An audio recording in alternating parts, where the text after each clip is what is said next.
Hello everybody, my name is Gaming, and today I will be explaining it to you. The adventure starts with Travis and his sibling fighting a woman who kills them using a witty Minecraft reference. Both get isekai'd into what people think Florida is. Travis wakes up 500 years after sibling, so she could be basically anywhere by that point. This is where Paimon comes in, who does nothing, but she's present for every major event, so I'm forced to bring her up. The two rudely interrupt the conversation between a teenage girl and a dragon, the latter rightfully fleeing at the sight of Travis. Paimon takes a moment to explain that the girl is in fact a boy named Venti, who was born with an unfortunate condition called a reused female face model. He tells us that we need to calm the dragon down or it'll destroy Germany, and he'd be very mad at us if he did that. So Travis agrees to do literally all of the work from that point onwards. You're also aided in this prologue by Batman and the Chief of Police, which is the last time I'll mention them, probably.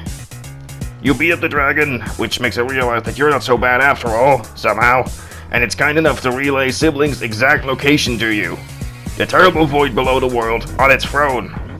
Also, while Paimon was kind enough to explain Venti's facial condition, she was in fact not kind enough to inform us that he's actually a several thousand-year-old shapeshifter that can alter someone's entire audiovisual perception of reality, and has its own religion. He also has 6 peers, each ruling their own respective nations, each of said nations housing magic statues that Travis can somehow siphon elemental power from.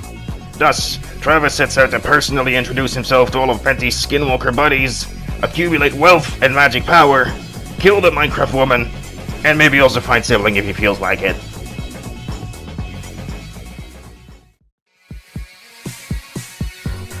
Travis sets out to China to find Rex Lapis. When you get there, he's dead. Bummer. You are then approached by Rex Lapis, who asks you to hold his funeral. He's alive and faking his own death because he is bored. Why won't his hand-appointed government do it? We don't know. Said government also declares you enemy of the state, but then forgets about it immediately, so I'm skipping this arc entirely in my summary. Rex Lapis, who now goes by Zhongli to be subtle and all that, then summons the Kraken to blow up China. Unfortunately, Travis manages to scare it off with crushing local real estate prices.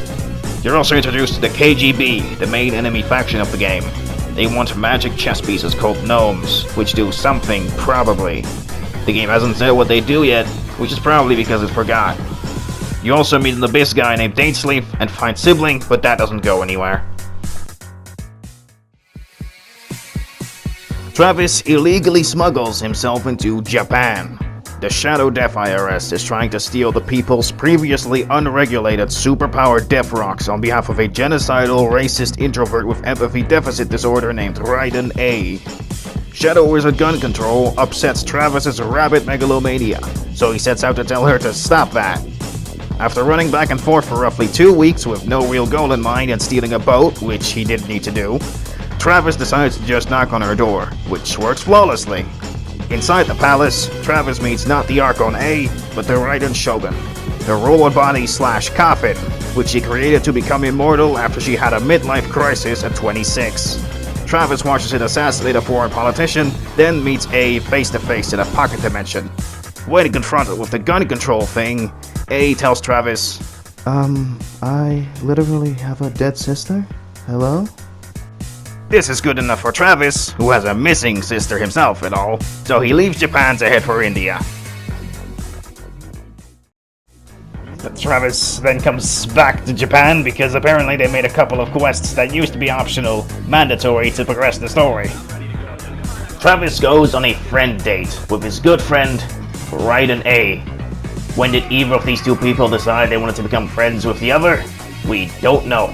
Maybe they found out they both listen to Machine Girl or have similar political opinions.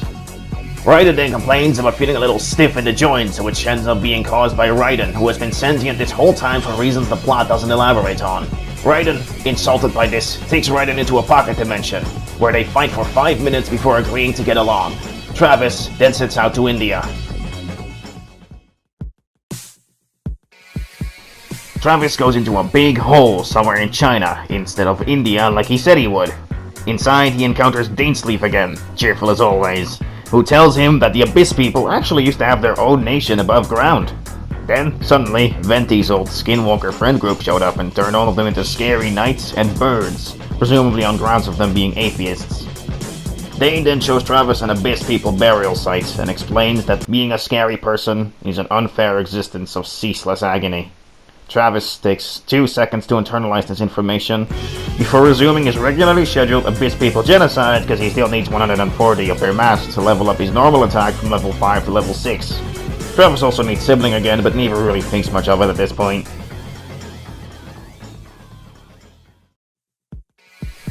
On his way back up to the surface, Travis crash lands in the back rooms alongside several insufferable people.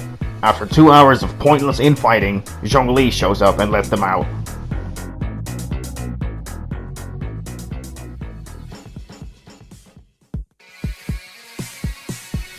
Finally out, Travis joins a local effort to rebuild that house he threw at the Kraken a while back, because the pay for doing so is very good.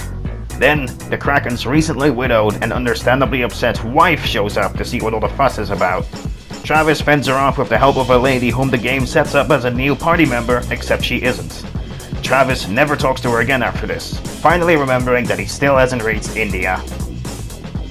And with that, I pass the baton back on to CG. Thank you for having me on, man. It's been a real honor. Glad we're on good terms after I stole your mascot. Peace.